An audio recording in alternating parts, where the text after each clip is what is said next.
इस भाग दौड़ भरी जिंदगी से सब कुछ छोड़ के वृंदावन धाम को स्वीकार किया है। सब कुछ होने के बाद भी वो आजकल खाली महसूस करते हैं। इसका आध्यात्मिक कारण क्या हो सकता है? ठीक है, बट उसमें सुख नहीं है। सुख है अपना किसमें है? प्रभु के चरणों में है। जेन जी है, जेन अल्फा है, तो बहुत सारी तरह के नाम निकल रहे हैं। अब उस गाड़ी को क्या होता है कि हम लोग अपनी मान लेते हैं। वो गाड़ी अगर हम ये माने कि हमारे ठाकुर जी की गाड़ी है, ये घर हमारा ठाकुर जी का घर है, सिर्फ कहना है हमको। ऐसा नहीं कि आपने उनको कह दिया गाड़ी उनकी तो वो ठाकुर जी लेके चले जाएंगे गाड़ी, या घर में वो रहने आ जाएंगे, आपको बाहर निकाल देंगे। एक बार मन को तो पता ही रहता है कि क्या सही है या क्या गलत है। बिल्कुल। एक शायद चोर कभी चोरी भी करता तो उसको मन में पता रहता है कि चोरी करना गलत है, बट फिर भी करता है। भाव रखते हैं। उनका भाव रखते, कनेक्शन हमेशा उनसे रहना चाहिए, भगवान से कनेक्शन हमेशा रहना चाहिए। अगर तुम मॉडर्न लाइफ में है तुम भक्ति नहीं कर सकता। धाम की ऐसी कृपा थी कि धाम ने फिर मुझे ऐसा बुला लिया कि अब मेरा कहीं मन नहीं करता जाने का। आप प्रेमानंद महाराज जी से कैसे मिले? हमारा मैं बिल्कुल इसको बोल सकता हूँ कि हमारे साथ एक ऐसा परिवार जुड़ा हुआ है जो पूरा परिवार ही दीक्षित है। उनका जीवन तो पीछे बहुत कठिन बड़ा समय रहा, तो उनसे मिलने का और एकांतिक जो हम देखते हैं वार्तालाप के लिए क्या प्रक्रिया है? हेलो एवरीवन, नमस्कार, राधे राधे दोस्तों, कैसे आप सब? मैं अनुराग त्रिपाठी एक बार फिर से आपका स्वागत करता हूं अपने चैनल दिल से विद अनुराग में। दोस्तों, आज मैं एक ऐसी पावन पवित्र जगह से बात कर रहा हूं जो हम सबके दिल के बहुत करीब है। जी हाँ दोस्तों, जैसा मैंने आपसे वादा किया था, हम बात करेंगे वृंदावन धाम की, जहां आज मैं स्वागत करने जा रहा हूं एक ऐसे गेस्ट का जिन्होंने इस भाग दौड़ भरी ज़िंदगी से सब कुछ छोड़ के वृंदावन धाम को स्वीकार किया है अपने परिवार के साथ। दोस्तों, आज के समय में जब लोग सुख सुविधाओं के पीछे भाग रहे हैं, तो हमारे गेस्ट श्री मधुर प्रभु जी ने अपने परिवार के साथ वृंदावन धाम को चुना। वृंदावन धाम ने इनको चुना यहाँ पे रहने के लिए और यहाँ का सरल जीवन जीने के लिए। तो आइए दोस्तों, मिलते हैं हमारे गेस्ट श्री मधुर प्रभु जी से। स्वागत है मधुर प्रभु जी, श्री हरिवंश आपको। राधे राधे। और सभी को हम लोग चाहते हैं कि आज वृंदावन एक ऐसा विषय है जिसके ऊपर हम लोग सिर्फ श्री जी की कृपा से मैं और आप बात ही कर सकते हैं। बिल्कुल। और इसीलिए हम यहीं से दंडवत प्रणाम करते हैं अपने वल्लभ श्री राधा वल्लभ जी को, और चाहते हैं कि आप वृंदावन के ऊपर कुछ ऐसे प्रश्न रहेंगे जिनसे आपके जवाब शायद हमारे मन को, हमारी आत्मा को छुए, और बहुत से ऐसे ख्याल जो हमारे दिमाग में ही रह जाते हैं, हम किसी से पूछ नहीं पाते। बड़े मुश्किल सवाल होते हैं क्योंकि आम लोगों की ज़िंदगी में इस तरह के लोग नहीं हैं जो इन प्रश्नों का उत्तर दे सके। प्रभु जी, आजकल लोगों के पास सब कुछ है और सब कुछ होने के बाद भी वो आजकल अपने आप को खाली महसूस करते हैं। इसका आध्यात्मिक कारण क्या हो सकता है? सबसे पहले तो नग प्रभु जी आपको श्री हरिवंश राधे राधे। इसका देखिए कारण क्या है कि आजकल लोग खाली इसलिए और महसूस करते हैं कि सबको ये पता है कि जो सुख है वो लग्जरी लाइफ में है। मतलब जो गाड़ी हैं, बंगले हैं, या और भी चीज़ें हम लोग जो लग्जरी लाइफ में लेते हैं, उसमें सब लोग उसको सुख मानते हैं उसमें। ठीक है, बट उसमें सुख नहीं है। सुख है अपना किसमें है? प्रभु के चरणों में है। अध्यात्म जो भगवान से कनेक्शन है, प्रभु से कनेक्शन है, उसमें कोई जाना पसंद नहीं करता है। उसमें जाते हैं मन भटक जाता है, थोड़ी देर में मन भटक जाता है कि नहीं कैसे जाएं, क्योंकि उनको जो अच्छा लगता है, जो सत्य लगता है, वो लग्जरी लाइफ लग रही है कि नहीं साहब हमको तो वहीं पे ही रहना है।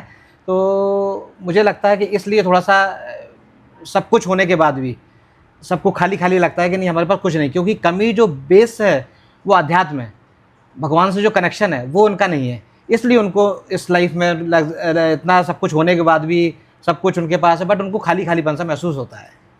लेकिन प्रभु जी, जैसे आज की हमारी जनरेशन है, नई जनरेशन है, जेन जी है, जेन अल्फा है, अब तो बहुत सारी तरह के नाम निकल रहे हैं, और हर तरह की जनरेशन के बारे में है वैसे तो ये कि जब आप पैसा कमाते हैं, आप गाड़ी लेते हैं, बंगला लेते हैं, तो आप उसको चीज़ को यूज़ कर रहे हैं, आप उसको महसूस कर पा रहे हैं। तो आपकी बात आध्यात्म को लेके शायद सबके समझ में तो आती है, बट इसको हम महसूस कैसे करें? बिकॉज हमारे पास कोई ऐसी चीज़ नहीं है जिससे महसूस किया जा सके। पूजा हमने किया अगर किसी ने शाम को या सुबह, उसके बावजूद फिर वो और इसमें क्या करे जिससे उसको लगे कि हाँ ये लग्जरियस लाइफ से भी हटके है? एक्चुअली में क्या होता है कि अगर हम सपोज़ करिए फॉर एग्ज़ाम्पल एक गाड़ी हम लोग लेते हैं। अब उस गाड़ी को क्या होता है कि हम लोग अपनी मान लेते हैं। वो गाड़ी अगर हम ये माने कि हमारे ठाकुर जी की गाड़ी है, ये घर हमारा ठाकुर जी का घर है, सिर्फ कहना है हमको। ऐसा नहीं कि आपने उनको कह दिया गाड़ी उनकी है तो वो ठाकुर जी लेके चले जाएंगे गाड़ी, या घर में वो रहने आ जाएंगे, आपको बाहर निकाल देंगे, ऐसा नहीं है। सिर्फ कहना है हमको, सिर्फ कहने से ही हमारा एक भजन बन जाएगा और उस लग्जरी लाइफ में भी हम आनंद की अनुभूति प्राप्त कर सकते हैं और साथ में भजन भी हमारा होता रहेगा उसमें। मतलब आपके कहने का मतलब है कि हम इसको भाव हमेशा भाव भगवान भाव का भाव रखें। बिल्कुल बिल्कुल। तो यानी कि मैं अगर क्योंकि किसी रेस्टोरेंट में खाना खा रहा हूँ तो हाँ, भाव भगवान का रखूं, बिल्कुल, तो वो भाव हमेशा याद रख आप पाना। हर समय उनकी कृपा को महसूस करें, हर समय उनकी क्षण क्षण उनकी कृपा को महसूस करें, तो आपको अपने आप लगेगा कि नहीं आप लग्जरी लाइफ भी जी रहे हो, अच्छे 5 स्टार होटल में भी बैठे हो, आप अच्छे आलीशान घर में भी रह रहे हो, आलीशान गाड़ी में भी चल रहे हो, लेकिन आपको हर समय वो आपके एक तो साथ रहेंगे और आप इसी के साथ साथ अध्यात्म के साथ साथ आप लग्जरी लाइफ से भी कनेक्शन आपको बना रहेगा। तो मुझे मेरा एक इसमें छोटा सा डिस्कनेक्ट आता है कई बार कि ठीक है समझ में आता है, लेकिन कुछ लोग पब में भी जाते हैं और हाँ। डिस्को में भी जाते हैं। हाँ तो वो तो बड़ी सरलता से इस बात को बोलेंगे कि ये तो भगवान जी का मतलब हमने भाव लगा के हम पब में जा रहे हैं या हाँ। डिस्को में जा रहे हैं। हाँ हाँ। तो मेरे ख्याल से ये उचित नहीं होगा। देखिए भगवान ने क्या हमको बुद्धि दी है ना, हमको बुद्धि दी है, उसमें हमको ये दिया भगवान ने कि आपको ये पता है कि अच्छा क्या है बुरा क्या है। अब ये तो आपको डिसाइड करना है कि आपको किस रास्ते पे जाना है। आपको पब आपको देख के आप भगवान ने आपको आंखें दी हैं, आपको बुद्धि दी है, आपको दिख रहा है सामने कि पब में क्या हो रहा है ना, तो वो शुद्ध है क्या, अच्छा है क्या। अगर अच्छा है तो ठीक है, अगर अब वो तो आपको खुद ही समझ में आ जाएगा, तो आप खुद ही अपनी बुद्धि विवेक का यूज़ कर सकते हैं उसमें कि नहीं आपको वहाँ पे नहीं जाना है। नहीं ये सही कह रहे हैं आप। कई बार मन को तो पता ही रहता है कि क्या हाँ। सही है या क्या बिल्कुल गलत है। बिल्कुल। एक शायद चोर कभी चोरी भी करता है तो उसको मन में ये पता रहता है कि हाँ, चोरी हाँ। करना गलत है, बट वो बिल्कुल। फिर भी वो करता है। है। तो बिल्कुल ठीक बात है, मैं इस बात से सहमत हूँ आपकी कि हमें बुद्धि विवेक श्री हरि ने दिया है और उसका इस्तेमाल करके हम चाहें जो भी हम लग्जरियस लाइफ जीना चाहते हैं, मतलब पैसा कमाना कोई हाँ। खराब बात नहीं है। आप हाँ, ये संदेश बिल्कुल देना चाह बिल्कुल रहे हैं, बिल्कुल लेकिन बिल्कुल। हम उसमें भाव रखें, श्री भाव हरि का। रखें, भाव रखें, उनका भाव रखें, कनेक्शन हमेशा उनसे रहना चाहिए, भगवान से कनेक्शन हमेशा रहना चाहिए। अगर कनेक्शन आपका है तो आप करिए।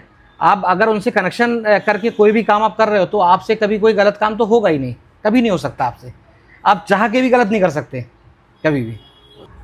ठीक है प्रभु जी, इसी चीज़ से निकलते हुए ना मुझे लगता है एक और प्रश्न निकल के आता है कि भक्ति और मॉडर्न लाइफ, हाँ। ऐसा माना जाता है कि अगर कोई मॉडर्न लाइफ में है तो वो भक्ति नहीं कर सकता, या कोई भक्ति में है तो वो मॉडर्न लाइफ नहीं कह सकता। जैसे आपका गेटअप देख के कोई भी कह सकता है कि आप भक्ति में हैं, बट शायद मुझे देख के लोग नहीं कहेंगे कि मैं किसी भी प्रकार से शायद भक्ति में इन्वॉल्व हूँ या मैं मॉडर्न में हूँ।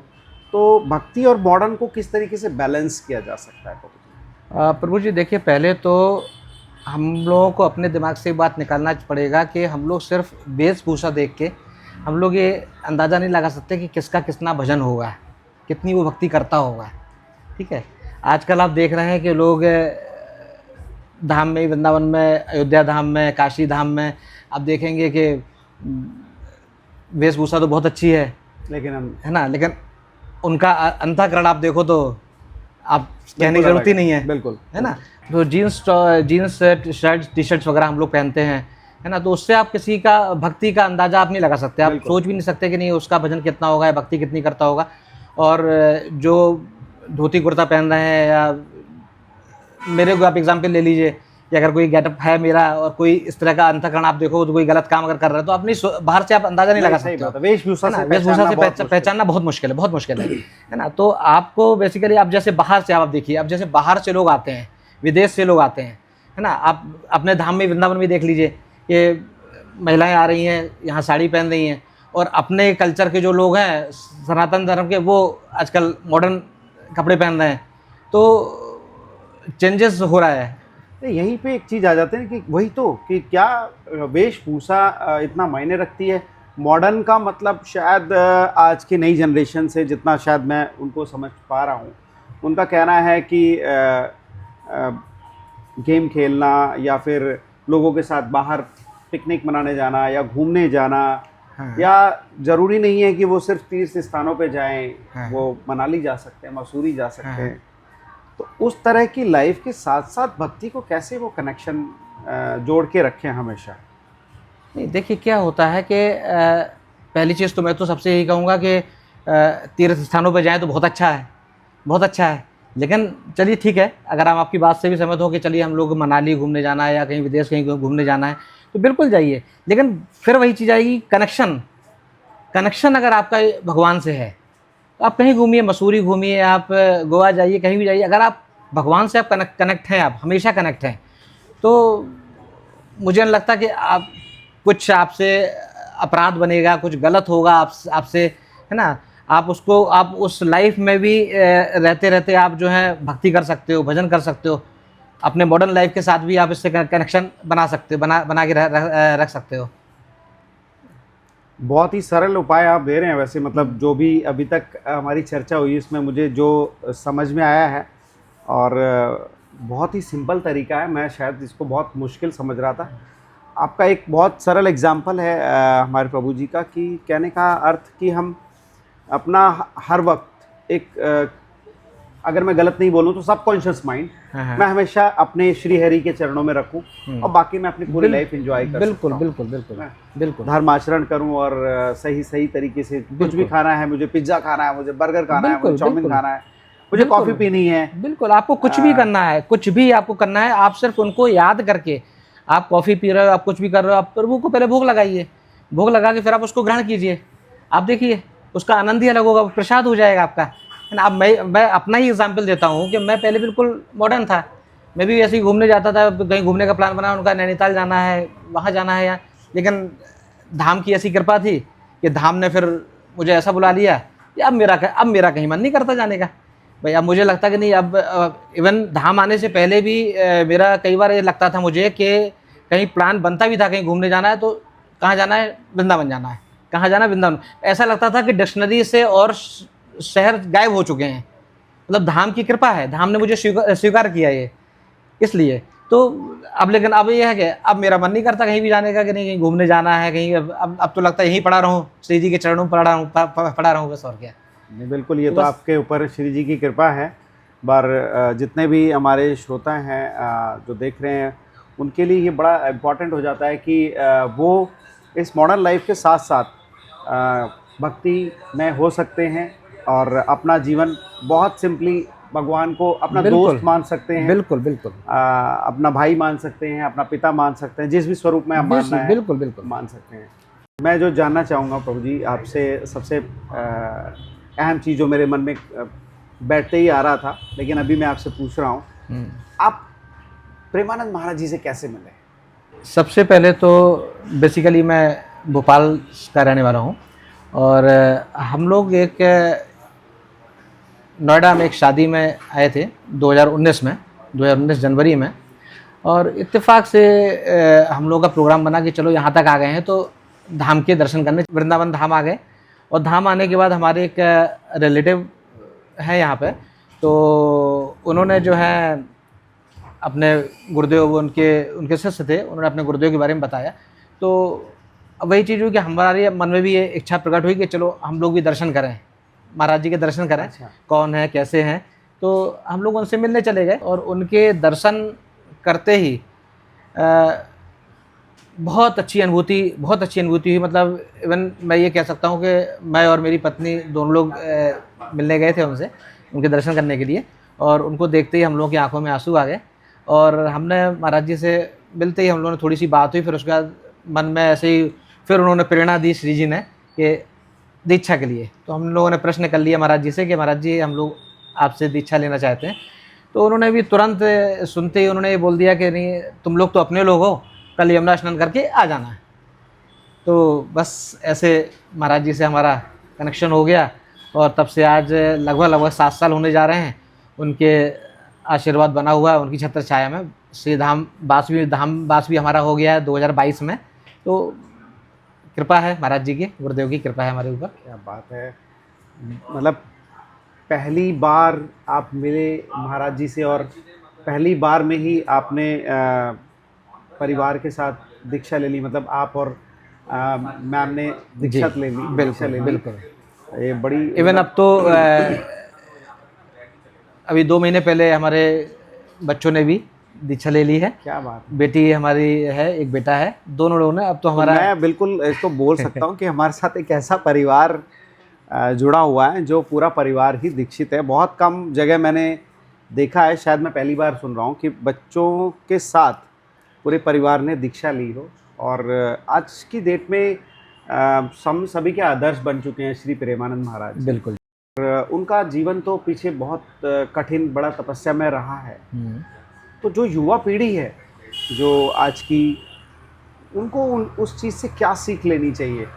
क्योंकि अभी आप उनको यूट्यूब पे सुन रहे हैं, बहुत से लोग जान रहे हैं, हमारे देश के सुपरस्टार क्रिकेटर विराट कोहली भी उनसे मिलने आ रहे हैं, बहुत से सेलिब्रिटीज़ मिलने आ रहे हैं। तो आज की डेट में आपको उनको जानना आसान है, लेकिन जो पीछे उनकी तपस्या रही है, जो बड़ा उनका कठिन जीवन रहा है, उसको ध्यान में रखते हुए आज की युवा पीढ़ी को क्या सबक लेना चाहिए, क्या शिक्षा लेनी चाहिए? अपने गुरुदेव भगवान के विषय में तो बस, हालांकि मेरे पास शब्द नहीं है कि मैं उनके बारे में कुछ बता सकूं, उनके लिए मेरे पास शब्द नहीं है, लेकिन फिर भी उन्हीं की प्रेरणा से मैं बोलता हूं कि आजकल का जो युवा पीढ़ी है, सबसे पहले तो महाराज जी से ये सीखना चाहिए कि जिस रास्ते पे, पहली चीज़ तो आपको जो रास्ता चुनना है वो सत्य का रास्ता चुनना है, अच्छा रास्ता चुनना है, भक्ति का रास्ता चुनना है। और जो रास्ता आप चुन रहे हो उसमें फिर आपको लगे रहना है।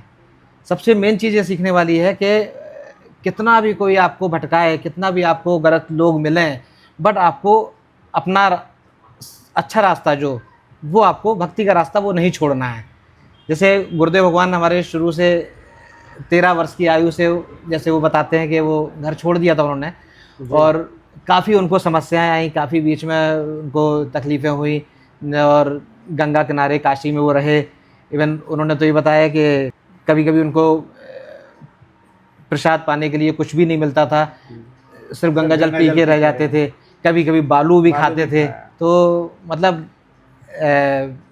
बड़ा उनके सुन के बड़ा दुख होता है, हम लोगों को बहुत कष्ट होता है। लेकिन आज देखिए, आज उन्हीं से कितने लोग, लाखों करोड़ों लोग देश दुनिया में लोग उनसे सीख रहे हैं, उनसे उनका आशीर्वाद मिल रहा है उनको।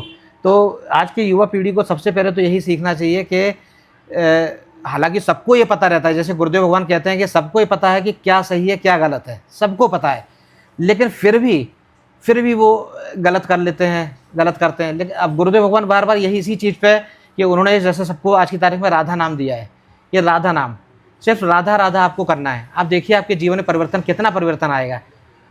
जैसे भी मैंने आपको बताया ना कि अपने आप होता चला जाता है, तो वो ऐसे ही होगा। जब आप राधा नाम लेना शुरू करोगे तो आप देखिए जीवन में अपने आप परिवर्तन कैसे, अपने आप पॉजिटिविटी आपके जीवन में आती जाएगी। मैं अपना व्यक्तिगत उदाहरण देता हूँ कि मैं जब भोपाल था और गुरुदेव भगवान के उसमें नहीं था, दीक्षित नहीं था, तो मेरे दिमाग में हमेशा बिल्कुल ऐसा लगता था कि फट जाएगा, इतना भरा रहता था। पता नहीं कहाँ से वो ब्रह्मांड से क्या क्या चीज़ें मेरे दिमाग में आती थी, और सब नेगेटिविटी, सारी नेगेटिविटी। लेकिन जब से गुरुदेव भगवान से जुड़ा, उनका मैंने एक बात पकड़ी कि राधा राधा राधा सिर्फ आपको करना है। आप सब देखिए इतना परिवर्तन, अब बिल्कुल दिमाग ऐसा लगता है कि बिल्कुल ब्लैंक हो गया, खाली हो गया है। इवन मेरा जो अगर हेल्थ का बताऊँ तो मेरा बीपी जो है, जैसे नॉर्मल 120 से 80 होता है, मेरा बीपी जो है नीचे का 100, ऊपर का 150, 150, 160 पहुंच जाता था। मतलब मुझे लगता था मैं पागल हो जाऊंगा। लेकिन अब देखिए जो गुरुदेव ने बताया वो मैं कर रहा हूँ, और मैं सबसे यही कहूँगा कि ये करिए, सब लोग राधा राधा नाम करिए, सब लोग राधा राधा नाम लीजिए। देखिए आपके जीवन में अभूतपूर्व परिवर्तन आएंगे, अभूतपूर्व परिवर्तन आएंगे। प्रभु जी, भगवान हमसे क्या चाहते हैं? पूजा, नियम या सच्चा भाव? एक आम आदमी के दृष्टिकोण से सबसे ज़्यादा ज़रूरी क्या है? भगवान क्या चाहते हैं कि नियम, पूजा, भाव।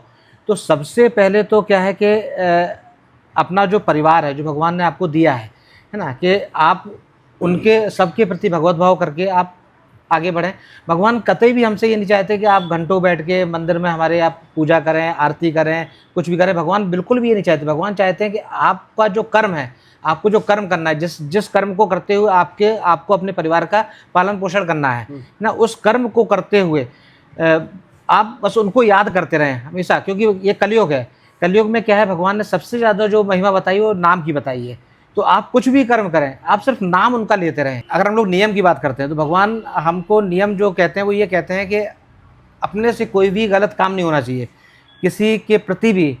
चाहे खान पान में हम लोग देखें तो हम लोग को नॉनवेज नहीं खाना है, कोई भी किसी के नशे का सेवन नहीं करना है, या किसी के दिल को नहीं दुखाना है ना, किसी को दिल, क्योंकि कई बार क्या होता है कि जैसे हम लोगों ने किसी से कुछ बोला और उस व्यक्ति का दिल दुख गया, उसको लगा कि हमारा दिल दुखा है, लेकिन हमको ये आवाज़ नहीं होता कि हमारी शायद बात से अगले का दिल दुखा होगा।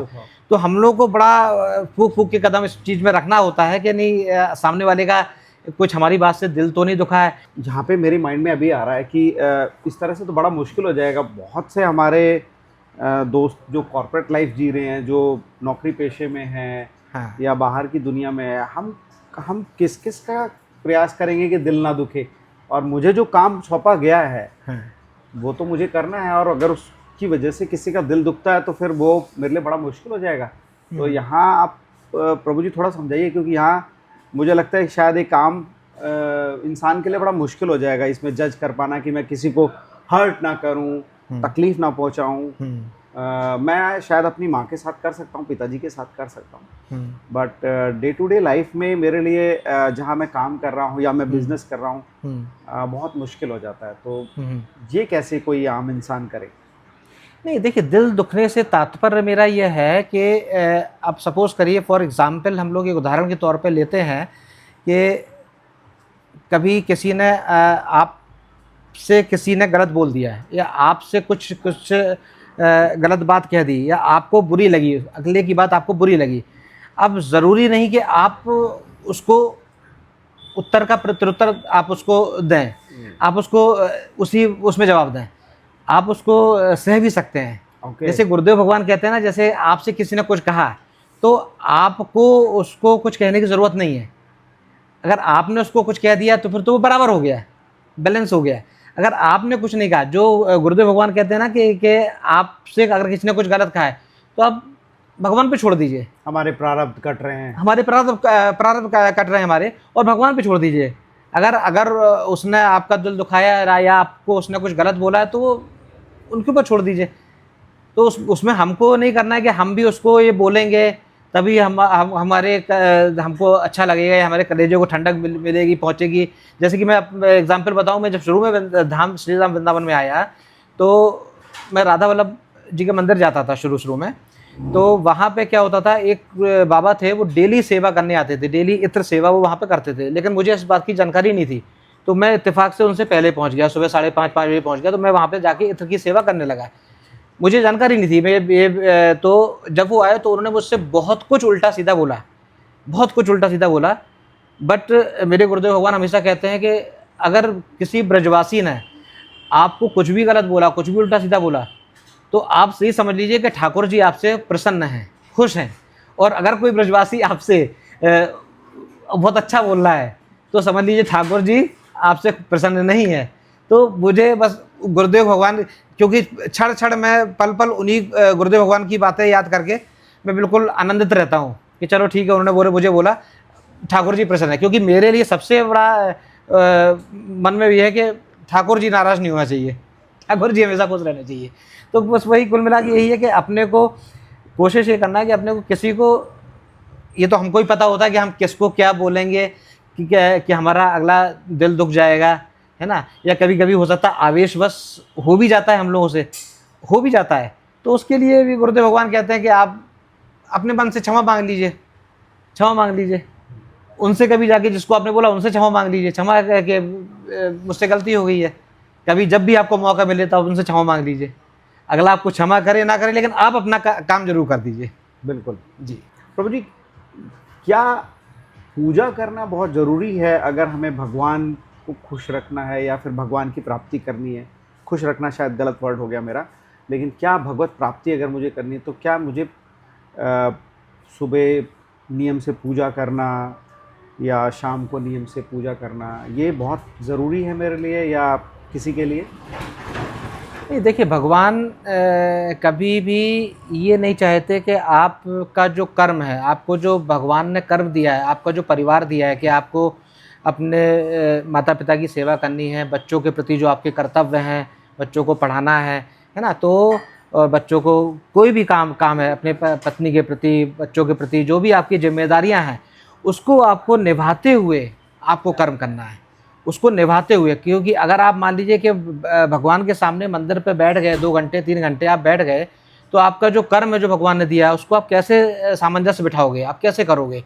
तो उसमें क्या होगा फिर, टेंशन होगी आपस में।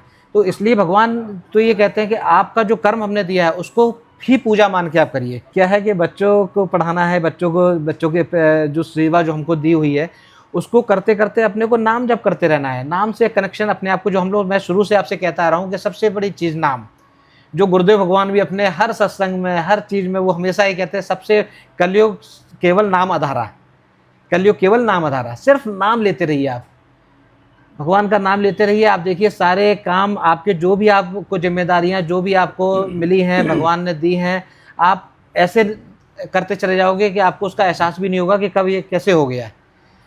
तो मतलब बहुत सरल है इंसान के लिए, वो अपना भाव रखे भगवान में और अपने आचरण अच्छे रखे। बिल्कुल बिल्कुल। और सिंपल श्री हरि का नाम श्री हरि का करते रहे, जाप करता रहे। और ये बहुत सरलता से आपने बहुत अच्छे से बताया है, और हम चाहेंगे कि हम सभी इसको फॉलो करें, और हमें करना भी चाहिए, हमारे सनातन धर्म के लिए बहुत ज़रूरी है। बिल्कुल, हमने हमेशा विश्व को सिखाया है और इस चीज़ में भी हम आगे समाज को सिखाते रहें जी। ठीक है। और आप जैसे लोग जब हमें बताते हैं तो वो बहुत ज़रूरी हो जाता है, एक सामाजिक तौर पर हमें उसको मानना।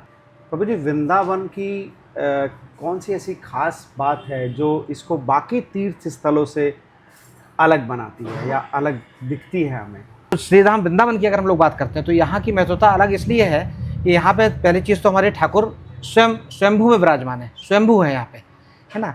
और साथ में हमारी यहाँ पे राधा रानी है यहाँ पे, जो कि साथ में यहाँ पे हमारे श्री कृष्ण जी, राधा जी रास करते हैं, उनके साथ में गोपियाँ हैं, गोपियाँ रास करती हैं, है ना। तो ऐसा किसी और धाम में आपको देखने को नहीं मिलेगा। बाकी अलग क्या है कि जैसे धाम में मैं शुरू में आया तो मुझे कई घटनाएं मेरे साथ ऐसी हुई, जिससे मैं 1-2 घटना का आपके सामने जिक्र भी करूँगा यहाँ पे। तो वो मुझे लगा कि साक्षात हमारे ठाकुर जी और राधा रानी यहाँ पे हैं। जैसे मैं छोटी सी घटना आपको बताता हूँ जी कि होली का समय था यहाँ पे, और हम और हमारी शरीर की पत्नी दोनों लोग अपनी लाडली जू के लिए, नीलांबर उनको बहुत पसंद है, तो हम लोग नीला रंग उनके लिए देख रहे थे, जो बढ़िया रंग मिल जाए, थोड़ा सा केमिकल फ्री हो। तो काफ़ी हम लोगों ने सर्च किया, काफ़ी ढूंढा, फिर एक जगह हम लोग को मिल गया, और उसके बाद जो है हम लोगों ने रंग ले लिया। और होली के टाइम पे जैसे आप देखते हैं कि बहुत भीड़ होती है, वृंदावन धाम में बहुत भीड़ होती है, तो हम दोनों लोग अपना जा रहे थे, तो इतने में एक छोटी सी प्यारी सी बच्ची आई हम लोगों के पास में, और हमारी शरीर की जो पत्नी, उनसे प्यारी सी बच्ची ने कहा कि दीदी मैं ये रंग लगा दूं आपको गाल पे। तो हमारी पत्नी ने कहा कि हाँ बिल्कुल लगा दो। तो हमारी पत्नी से उन्होंने कहा कि अब मेरे लिए कि भैया को भी लगा दो, तो उन्होंने कहा हाँ बिल्कुल लगा दो। अब क्या हुआ कि जब उसने रंग लगाया, उनको भी लगाया, मुझे भी लगाया, और रंग लगाते वो, जब उस बिटिया ने रंग लगाया, लाली ने रंग लगाया, तो वो हम लोग उस समय दोनों लोग, हम लोग का ऐसा हुआ कि बिल्कुल दिमाग जैसे सुन्न हो गया हो, बिल्कुल काम ही नहीं कर रहा था कि क्या हुआ। रंग लगा के वो बिल्कुल भाग गई एकदम से। फिर उसके बाद हम लोग उसमें आए, हमने कहा रंग तो वो लगाने आई थी तो हम लोग भी इसको रंग लगा सकते थे, लेकिन नहीं लगा पाए, पैर छू सकते थे, उसके होली का टाइम था। और जब हम लोगों ने वो, आश्चर्य कब हुआ जब हम लोगों ने वो रंग देखा, वो नीला रंग ही था, नीलांबर ही था वो। तो इस तरह की कई अनुभूतियाँ धाम में हम लोगों को हुई हैं। मतलब ये अगर किसी के साथ पर्सनल अनुभव हो तो मतलब आपके चेहरे पे मैं मुस्कान देख सकता हूँ, ये सत्य घटना आपके साथ हुई है। तो इस तरह की बहुत सी घटनाएं वाकई में हमने वृंदावन में सुनी है इस तरह से। प्रभु जी, एक मेरा प्रश्न थोड़ा भक्ति से हटके है। जैसे आज के समय में वृंदावन में रियल स्टेट में कॉमर्शलाइजेशन में बहुत तेज़ी आई है, मतलब पिछले कुछ समय से, कुछ सालों से ऐसा सुनने में आ रहा है। शायद हमारी कुछ सरकार की नीतियां भी आ रही हैं जिसमें कॉरिडोर की चर्चा भी चल रही है। जी जी जी। तो उसमें ये जो कॉमर्शलाइजेशन में रियल स्टेट में इतनी तेज़ी आ रही है, आपको नहीं लगता कि ये वृंदावन के मूल स्वरूप को थोड़ा डिस्टर्ब करेंगी, या क्या ये सही है? नहीं, देखिए, जहाँ तक आपने बात की है कि रियल एस्टेट सेक्टर में जो तेज़ी है या जो परिवर्तन है, चेंजेस हैं जो, है ना, तो वो वृंदावन का जो मूल स्वरूप है उसको आप ये पूछना चाह रहे हैं, मुझे लग रहा है कि इसमें कुछ परिवर्तन हो रहा है। जी। बट मुझे ऐसा लगता है कि नहीं, ऐसा नहीं है। क्योंकि अगर हम लोग आज से 500 साल पहले या 100-200 साल पहले की बात कर रहे हैं वृंदावन धाम की, तो तब से लेके परिवर्तन हो ही रहा है। तो मुझे नहीं लगता कि क्योंकि जो 500 साल पहले वृंदावन था, 100 फिर 300 साल पहले होगा, 400 साल पहले, चेंजेस होता रहा। तो ये परिवर्तन जो है ये प्रकृति का नियम है, ये प्रकृति का नियम है। जी। आज हम लोग बात करते हैं कि बड़ा हल्ला मचा हुआ है, कॉरिडोर बन रहा है, कॉरिडोर बन रहा है, तो ये ज़रूरत है, ये ज़रूरत है। प्रकृति भी क्या होता है ना कि चेंजेस चाहती है, परिवर्तन चाहती है। भाई आज अगर 500 साल पहले देखिए तो लोगों को इतना नहीं मालूम था, या 100 साल पहले या 50 साल पहले। अगर आगे हम लोग बात करें तो मैं अपने व्यक्तिगत अगर मैं बताऊं तो 10 साल पहले या 15 साल पहले मेरे ही नाम नहीं सुना था वृंदावन धाम का। जी। तो पहली चीज़ तो या तो हम इसको ये कह सकते हैं, जब तक श्री जी नहीं चाहती हैं तब तक नाम कोई सुन भी नहीं सकता वृंदावन धाम का, है ना। तो ये उन्हीं की कृपा से ही होता है। तो शायद मेरे ऊपर भी कृपा शायद तभी हुई है, तो मैं भी श्री धाम का नाम मैंने सुना और मैं आया, मुझे उन्होंने अपनाया, श्री धाम वृंदावन ने अपनाया मुझे। तो हालांकि मुझे ये नहीं लगता कि जो परिवर्तन आप बता रहे हैं कि स्वरूप में परिवर्तन हो रहा है, ऐसा मुझे नहीं लगता कि ऐसा कुछ होगा। क्योंकि अब देखिए और भी जगह आप अगर हम लोग काशी की बात करें, अयोध्या की बात करें, या जहाँ भी आप देखें तो वहाँ भी आज देखिए ना 5 स्टार होटल बने हुए हैं, कॉरिडोर बना हुआ है, बड़ी बड़ी चीज़ें, मेट्रोज चल रही हैं। तो मुझे नहीं लगता कि उससे धाम के स्वरूप में कोई परिवर्तन आएगा। और प्रभु जी, मैं एक बात और आपसे कहूँ, जैसे कि धाम में वास करने के लिए पिछले कुछ वर्षों से मैं देख रहा हूँ कि लोगों की रुचि बहुत बढ़ी है जी। और शायद ये मेरे गुरुदेव भगवान जी की कृपा है कि वो लोगों को बता रहे हैं, धाम के बारे में बता रहे हैं, धाम की महिमा बता रहे हैं। उन्होंने बहुत महिमा जब उन्होंने बताई तब हमें जानकारी मिली, बिल्कुल, वृंदावन धाम की महिमा क्या है ना।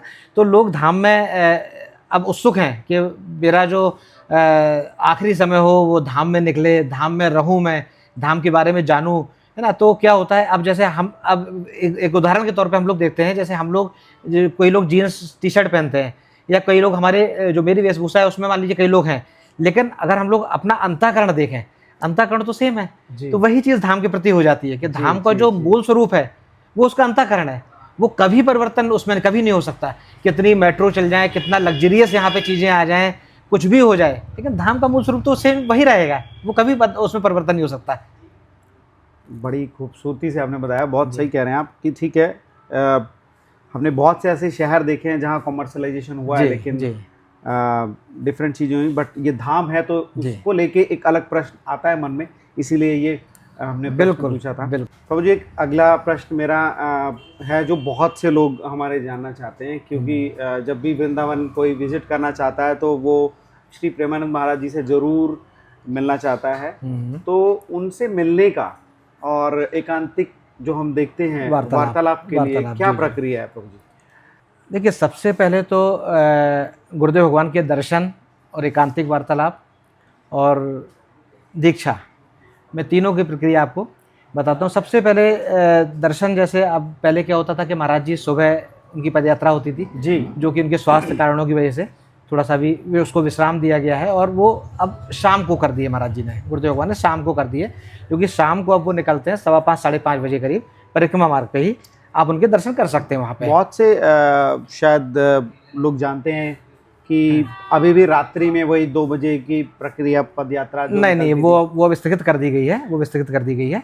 अब जो है शाम को गुरुदेव भगवान निकलते हैं, उनकी पदयात्रा शाम को होती है 5:15 शाम साढ़े को 5 कितने बजे। बजे 5:15 साढ़े 5 बजे लोग तो महाराज जी के दर्शन के लिए 4 बजे से वहाँ पे एकत्रित होना शुरू हो किस जाते हैं। स्थान से किस स्थान पे ये पदयात्रा होती मान है? के चलिए एक परिक्रमा मार्ग, ये आपका एनआरआई वहाँ पे एक है जगह है, एनआरआई के मोड़ से महाराज जी यमुना दर्शन करके आते हैं गाड़ी से, तो वहीं से फिर उनकी पदयात्रा शुरू होती है, और जो कि अपने राधा केली कुंज आश्रम तक वो पदयात्रा करते हैं, जिस बीच में लोगों को उनके दर्शन आसानी से हो जाते हैं। तो एकांतिक के लिए सुबह टोकन मिलते हैं, सुबह लोग 7 बजे से एकत्रित हो जाते हैं वहाँ पे, 9 बजे के करीब 8:30-9 बजे से टोकन मिलते हैं वहाँ पे, और वहाँ से टोकन प्राप्त करके आप अगले दिन का टोकन मिलेगा, वहाँ से आप उनके महाराज जी के दर्शन एकांतिक में आप सम्मिलित हो सकते हैं वहाँ पे जाके। यदि मुझे एकांतिक में महाराज जी के दर्शन करने हैं तो मुझे आज सुबह 7 बजे जाके मुझे टोकन लेना पड़ेगा, और जी। अगले दिन जाके मुझे जी महाराज जी हाँ, के अगले दिन आपको सुबह 5 बजे का लगभग टाइम दिया जाएगा, तो उसमें आप एकांतिक वार्तालाप में सम्मिलित हो सकते हैं। और सबसे बड़ी बात मैं आपको बस ये बताना चाहता हूँ सभी लोगों को आपके माध्यम से, कि कई लोग क्या करते हैं यहाँ पे देखते हैं, जुगाड़ देखते हैं कि कहीं से हमको कोई पैसे लेके हमको एकांतिक दर्शन करा दे या दर्शन एकांतिक वार्तालाप में सम्मिलित करा दे, तो वो बिल्कुल भी गलत है। राधा केली कुंज की तरफ से कभी भी किसी भी व्यक्ति से कभी भी 1 रुपया नहीं लिया महाराज जी जाता ने है। खुद भी कई महाराज जी ने खुद भी, आपने भी सुना होगा, महाराज जी ने कई बार ये खुद भी कहा है कि कभी भी 1 रुपया नहीं लिया जाता है। तो कभी भी कोई भी इस भ्रम में या किसी की बातों में ना आए कि वहाँ पे पैसे दे के, और करना भी नहीं चाहिए, बिल्कुल करना भी नहीं चाहिए, बिल्कुल, है ना? बिल्कुल। कि चाहे आप ठाकुर जी के दर्शन करने जा रहे हो, चाहे आप किसी के भी दर्शन करने जा रहे हो, तो मेरा तो यही है कि आपको पैसे देके कभी भी किसी के संतों के दर्शन, भगवान के दर्शन कभी भी नहीं करने चाहिए। जी। और एकांतिक के लिए मैं आपको बता दूं कि एकांतिक अभी क्या है कि परिक्रमा मार्ग में भक्ति वेदांता हॉस्पिटल है, उसी के ठीक सामने राधा केली कुंज आश्रम की एक नई बिल्डिंग बन रही है, जो कि अभी अर्ध निर्मित है अभी वो, जिसमें कि एकांतिक के लिए लगभग मुझे लगता है, जहाँ तक मेरा जो अंदाज़ा है, वो 500 लोग अब एक साथ एकांतिक वार्तालाप में बैठ सकते हैं। और भी चीज़ें वहाँ पे, सारी जो चीज़ें हैं जो थोड़ा सा व्यवस्था में नहीं आ पा रही थी, अब भी वहाँ पे प्रयास ऐसा हो रहा है कि सारी चीज़ें व्यवस्थित हो सके, जिससे किसी को किसी भी चीज़ की परेशानी ना हो। प्रभु जी, एक आखिरी सवाल जो बहुत सारे श्रोता जानना चाहते होंगे, महाराज जी से दीक्षा लेने की क्या प्रक्रिया है? गुरुदेव भगवान से दीक्षा के लिए प्रक्रिया यह है, सबसे पहली तो प्रक्रिया यह है कि आपके ऊपर श्री जी की कृपा होना चाहिए। श्री जी की कृपा होगी तो फिर नेक्स्ट प्रक्रिया में आप प्रवेश करेंगे। तो बाकी फिर प्रक्रिया यह है कि आपको आश्रम जाना होता है, और वहाँ पे आपको एक कार्ड इशू किया जाता है, जिसमें आपको वृंदावन केली कुंज आश्रम में आना है हर महीने या 2 महीने 3 महीने में, जैसा भी आपके लिए सुविधाजनक हो, तो आपको आना है। उसमें कार्ड में एक एंट्री हो जाती है कि आप पहली बार आए हैं, दूसरी बार आए हैं, तीसरी बार आए हैं। पहला तो ये हो गया। और कुछ नियम है गुरुदेव भगवान के, जैसे कि आपको राधा वल्लभ श्री हरवंश की 11 माला करनी है, आपको नित्य रसोपासना पाठ है पूरा, वो आपको नित्य करना है, और आपको हित चतुरासी जी, वो उसके 12 पद आपको डेली पढ़ने हैं, आपको सेवक वाड़ी के 5 पद पढ़ने हैं, आपको राधा सुधा निधि स्तोत्रम है एक वहाँ पे, उसमें 10 पद डेली आपको पढ़ने हैं, और श्रीहित सेवक वाड़ी जो, उसमें आपको 5 पद डेली आपको नित्य पढ़ने हैं। तो ये प्रक्रिया है, ये आपको लगभग 6 महीने 7 महीने साल भर, जैसे श्री जी की कृपा होगी वैसे आपको करना होता है। और जब श्री जी गुरुदेव को, भगवान को प्रेरणा देती हैं, तो आपकी दीक्षा हो जाती है। तो प्रभु जी, जब मेरे को मिलना है, सबसे पहले मुझे कार्ड बनाने के लिए किसके पास जाना पड़ेगा, और कोई ऐसा स्थान या किसी ऐसे व्यक्ति का नाम जहाँ मैं जाके इसके बारे में पता कर सकूं या बात कर सकूं? राधा केली कुंज आश्रम में बाबा हैं महामाधुरी बाबा और नवल नागरी बाबा, तो उनके पास आप उनसे जाके मिल सकते हैं। मिलने के बाद आप उनको, फिर वो आगे का आपको बताएंगे कैसे क्या करना है, वो प्रक्रिया आपको पूरी करनी पड़ेगी, जिसके बाद आप आगे दीक्षा के लिए। तो ये पूजा जो पद हैं और जो माला है, ये प्रक्रिया पूजा करने में कितना समय लगता होगा प्रभु जी? लगभग आप ये मान चलिए कि अगर ये आप करते हैं तो आपको जो नित्य रसोपासना हुआ, आपका चतुरासी जी हुआ, इसको आप पढ़ने में आपको 50 मिनट से 45 मिनट से 1 घंटा करीब इसमें लगता है। और 11 माला अगर आपको करनी है तो कम से कम 45 मिनट। अगर आप नृत्य कर रहे हैं, आपका अभ्यास में है आपको, तो 45 मैं मिनट 11 माला बीच में दिन में कभी भी कर सकता हूँ कभी भी 24 घंटे में आपको 11 माला करनी है। आप कभी भी कर सकते हैं। 3 माला करिए, फिर आप 3 माला करिए, फिर आप 5 माला करिए, किसी तरह से भी आप उसको डिवाइड कर सकते हैं, बट 24 घंटे में 11 माला आपकी होनी चाहिए। अच्छा प्रभु जी, इसमें जब हम ये पूजा के नियम आपने बताए और कार्ड मिलेगा, क्या हमारी डे टू डे या दिनचर्या में भी कुछ नियम ऐसे हमें फॉलो करने पड़ेंगे अगर हमें दीक्षा लेनी है महाराज जी से? नहीं, देखिए, दीक्षा लेने के नियम गुरुदेव भगवान के बहुत ज़्यादा कोई ऐसा नियम नहीं है जो आप नहीं कर सकते हैं। मेन चीज़ वो होता है कि उन्होंने बोला है कि आपको अपने को सात्विक भोजन करना है। प्याज लहसुन का प्रयोग गुरुदेव मना करते हैं कि प्याज लहसुन नहीं खाना है, जी। क्योंकि उससे क्या होता है कि हमारे भजन पे प्रभाव पड़ता है, बाधा आती है। बाधा आती है। तो सिर्फ अपने को वो करना है, बाकी तो ऐसा कोई नियम नहीं है कि जो आप नहीं कर सकते हैं ना। बाकी और भी जो नियम है वो तो फिर आप वहाँ पे जाएंगे तो आपको पूरा जानकारी वहाँ से मिलेगी कि कहाँ पे आपको बैठ के माला करनी है, कहाँ पे आपको बैठ के अपना आसन पे क्या क्या करना है। आपको आप सफ़र कर रहे हो तो सफ़र के दौरान आपको ट्रेन की सीट पे या फ्लाइट से जा रहे हो, फ्लाइट की सीट पे आपको बैठ के माला नहीं करनी है। जो माला हो, जो जब दीक्षा होने के बाद, दीक्षा होने के बाद अभी आप कर सकते मैं हो। अपनी माला जिससे मैं रोज नाम जप करता हूँ, हाँ। उससे मैं क्या फ्लाइट में बैठा हूँ या ट्रेन में बैठा हूँ, उससे मैं कर सकता हूँ? गुरु अगर मंत्र, मेरी दीक्षा गुरु मंत्र नहीं कर सकते आप। गुरु मंत्र नहीं हाँ, कर सकते, गुरु नाम मंत्र नहीं जप कर आप सकते, कर नाम सकते। जप आप कर सकते हो, गुरु मंत्र नहीं कर सकते आप। लेकिन अगर श्री राधा वल्लभ श्री हरिवंश नाम जप हम जो कर जी, रहे हैं, जी। और उसको ही मैंने गुरु मंत्र अपने मन में स्वयं मान लिया है, तो हाँ। क्या मैं उसको जप सकता हूँ? हाँ, वो तो कर सकते हैं, वो कर सकते हैं, क्योंकि देखिए वो बेसिकली क्या है, वो आपने माना है।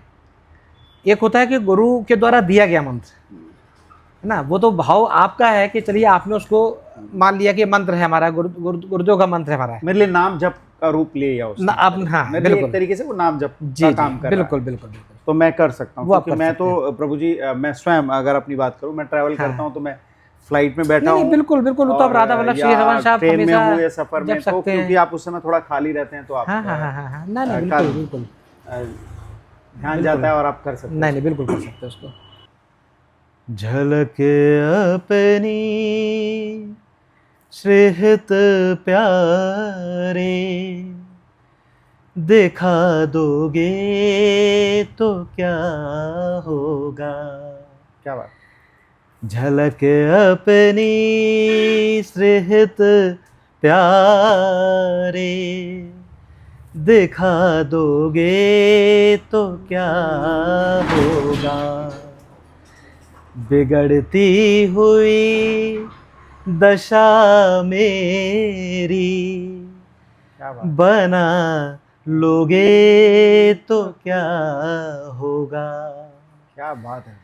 पड़ी मझधार में नैया, मेरी संसार सागर में।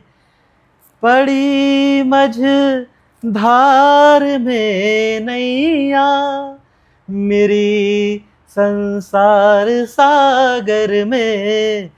कृपा करके किनारे तक लगा दोगे तो क्या होगा। झलक अपनी श्रेष्ठ प्यारे, वाह वाह। देखा दोगे तो क्या होगा। बहुत बढ़िया प्रभु जी। प्रभु जी, आपने सभी प्रश्नों का उत्तर दिल से दिया, और मैं उम्मीद करता हूँ इस पॉडकास्ट के माध्यम से मैंने जैसा आपने सभी श्रोताओं से वादा किया था कि कुछ महसूस करा सकूं, और वो मैंने अपना प्रयास किया, और आपने अपना कीमती समय निकाला और हमारे प्रश्नों का उत्तर दिया, बहुत सारी जानकारियाँ दी, बहुत सारी शिक्षा दी जो हमें बिल्कुल काम आएगी। इसका तहे दिल से मैं शुक्रिया अदा करता हूँ। Thank you so much. और इसी तरीके से आप हमें ऐसे मार्गदर्शन करते रहिए, गाइड करते रहिए। सब गुरुदेव के द्वारा दिया हुआ है। सब जो भी मैंने आपको बताया वो सब मेरे गुरुदेव भगवान से ही मैंने सुना, मैंने सीखा, बस वही मैंने आगे आपको बस कुछ इसी तरीके का भाव हमारे अंदर भी जागृत हो।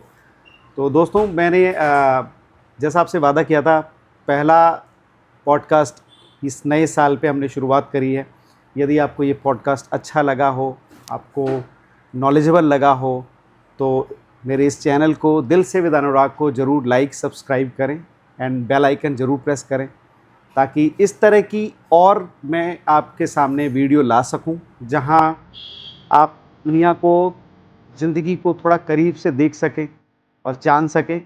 इसी के साथ हम इसको अब समाप्त करते हैं और मिलेंगे एक नए वीडियो में, एक नए परिचय के साथ, एक नई जगह से। जय हिंद, जय भारत।